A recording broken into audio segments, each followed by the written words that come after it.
2025 के AI market में chat GPT, Lama और जेमिनी जैसे तगड़े ताज़े एआई चैटबॉट्स अवेलेबल हैं। इन चैटबॉट्स का काम है यूज़र से क्वेरीज लेना और क्वेरीज के बेस पर इंफॉर्मेशन या आउटपुट प्रोवाइड करना। प्रोग्रामर्स के लिए सोर्स कोड, राइटर्स के लिए कंटेंट और क्रिएटर्स के लिए ग्राफिक और वीडियो जैसी चीज़ें जनरेट कर सकते हैं। इन state of the art AI के बीच अचानक डीप सीक की एंट्री होती है, जिसका क्लेम है कि यह आज तक का सबसे बेहतर और सबसे कॉस्ट इफेक्टिव एआई मॉडल है। हालांकि जब मैंने चैट जीपीटी से इनके कॉस्ट के बारे में पूछा तो इसने कहा, भाई देखो ऐसा है, डीप सीक का टोटल कॉस्ट 26,000 करोड़ है और मुझे सिर्फ 10,000 करोड़ में तैयार किया गया है। इसका मतलब मैं सस्ती हूँ। हैरानी की बात तो यह है कि जहां चैट जीपीटी हर महीने $20 चार्ज कर रहा है, लगभग 1735 रुपये पर यूज़र, वहीं डीप सीक R1 बिल्कुल फ्री और ओपन सोर्स है। डीप सीक R1 के इन फीचर्स और क्लेम्स ने इंडस्ट्री को इस तरह हिलाया है कि कॉम्पिटिटर्स के होश और नैस्डैक स्टॉक्स के जोश दोनों उड़ गए।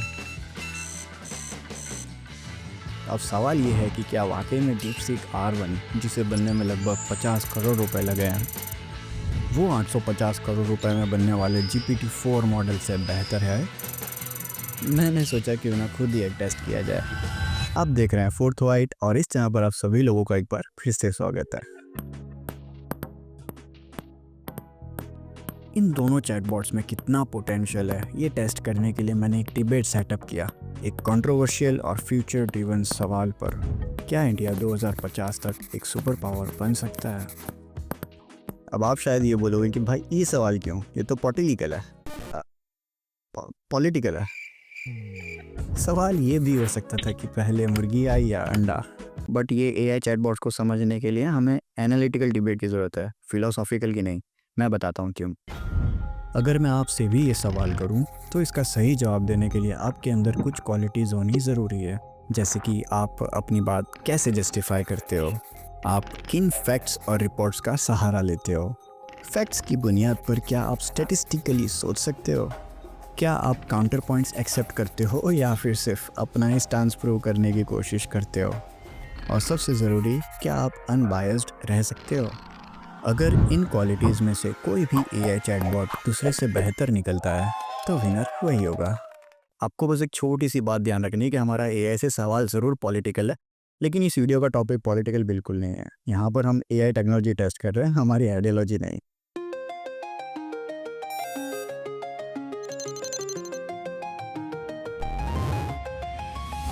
क्या इंडिया 2050 तक एक सुपर पावर बन सकता है? बिल्कुल बन सकता है। इंडिया की जीडीपी ग्रोथ, टेक इनोवेशन और ग्लोबल इन्फ्लुएंस रैपिड स्पीड से इंक्रीज हो रही है।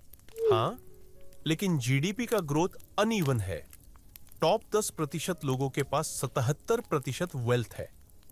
मैन्युफैक्चरिंग और एग्रीकल्चर अंडर फंडेड है। पहली सेंचुरी से 17वीं सेंचुरी के बीच हम सोने की चिड़िया थे और हमारे एक्सपोर्ट की वजह से हम वर्ल्ड जीडीपी का 25% कंट्रीब्यूट करते थे। सही बात, पर जीडीपी 2050 तक $10 क्रॉस करेगा। पॉवर्टी भी 45% से 10% तक गिर चुकी है। पॉलिसीज से वेल्थ डिस्ट्रीब्यूशन बेटर हो सकता है, पर इनइक्वालिटी को कम करने की स्पीड धीमी है। इंडिया इनइक्वालिटी में 147वें रैंक पर है 157 देशों में से, according to commitment to reducing inequality index 2022। यहाँ पर चैट जीपीटी ने एक बड़ी ऑप्टिमिस्टिक और विजनरी बातें कर रहा है, लेकिन डीपसीक के आंसर से एक हार्श और कोल्ड रियलिटी चेक दे रहा है। सही है, लेकिन सोशल स्पेंडिंग इंक्रीज हो रही है। आयुष्मान भारत, यूपीआई, जन धन योजना से लोअर इनकम लोगों को अपलिफ्ट किया जा रहा है। लेकिन करप्शन और ब्यूरोक्रेसी इन सबको वीक बना देती है। इंडिया 85वें रैंक पर है करप्शन इंडेक्स में। बिल्कुल, लेकिन ई गवर्नेंस और डिजिटल मॉनिटरिंग करप्शन कम कर रहा है। मोर ओवर, इंडिया की रैंकिंग 2014 के ease of doing business index में 142वीं थी, जो 2020 में 63वीं पर आ गई। हालांकि मैं एक कंप्यूटर साइंस स्टूडेंट हूँ, लेकिन जितनी इकोनॉमिक्स मैंने पढ़ी है ना, उसके हिसाब से देश की ग्रोथ तब ज़्यादा होती है जब बाहर से पैसा आता है। बाहर से पैसा हमारे पास 3 फैक्टर से आता है: ट्रैवल, एक्सपोर्ट और फॉरेन इन्वेस्टमेंट। हमारे ट्रैवल और एक्सपोर्ट कुछ एक्स्ट्रा ऑर्डिनरी नहीं है, तो बचता है हमारा फॉरेन इन्वेस्टमेंट, जो तब होगा जब ईज़ ऑफ बिजनेस होगा। सिंपल सी बात है कि ईज़ ऑफ बिजनेस होगा तो बाहर की कंपनीज यहाँ इन्वेस्ट करेंगी, इन कंपनीज का यहाँ इन्वेस्टमेंट होगा तो लोगों को जॉब्स मिलेंगी, हेंस सबकी तरक्की होगी। चैट जीपीटी ने यही स्ट्रॉन्ग पॉइंट यहाँ भी कहा। लेकिन पता है डीपसीक ने इसे कैसे काउंटर किया? ये डेटा फ्लॉड है। वर्ल्ड बैंक ने 2021 में इस रिपोर्ट को डिसकंटिन्यू कर दिया due to data irregularities. ChatGPT के आंसर उम्मीद जगा देते हैं और डीपसीक के आंसर्स फिर सुला देते हैं। हाँ, लेकिन इंडिया का टेक और startup boom, global AI advancement में लीडरशिप, ये सब भी तो फैक्टर्स हैं। यहाँ पर ना एक बड़ी नोटिसेबल चीज़ है, चैट जीपीटी ने डीपसीक के पिछले स्टेटमेंट को काउंटर किए बिना ही एक नया स्टेटमेंट दे दिया, और इसी बात पर डीपसीक ने कहा कि यही तो प्रॉब्लम है, तुम सिर्फ पॉजिटिव्स पर फोकस कर रहे हो। रियलिटी ये है कि हमारी R&D फंडिंग अभी भी चाइना और यूएस से बहुत पीछे है। ओफो, डीपसीक ने इस बार फिर से रियलिटी चेक दे दिया। कन्वर्सेशन बस चली रही थी और थोड़ी ही देर में मैं कन्विंस हो गया कि इन दोनों में से कोई भी कन्विंस नहीं होने वाला, क्योंकि इन बॉट्स की प्रोग्रामिंग ही इस पैटर्न में हुई है।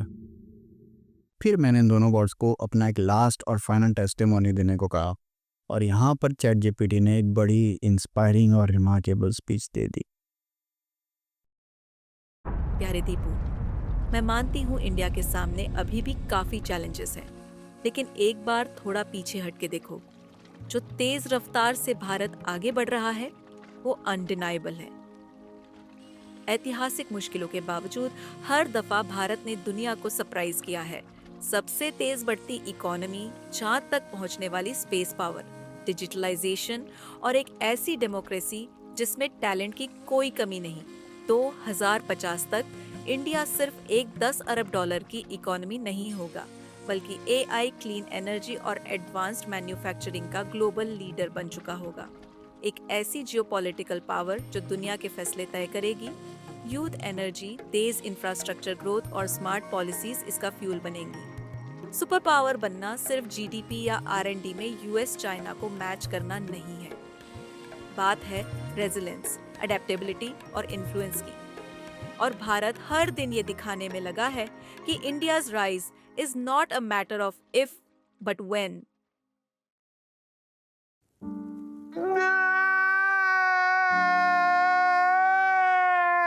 डीपसीक का खड़ूस सा रिप्लाई मैं आपको नहीं बताने वाला, आपका मूड खराब हो जाएगा। ये सारी कन्वर्सेशन की एक फॉर्मल अनफिल्टर्ड चैट की लिंक नीचे डिस्क्रिप्शन में आपको मिल जाएगी।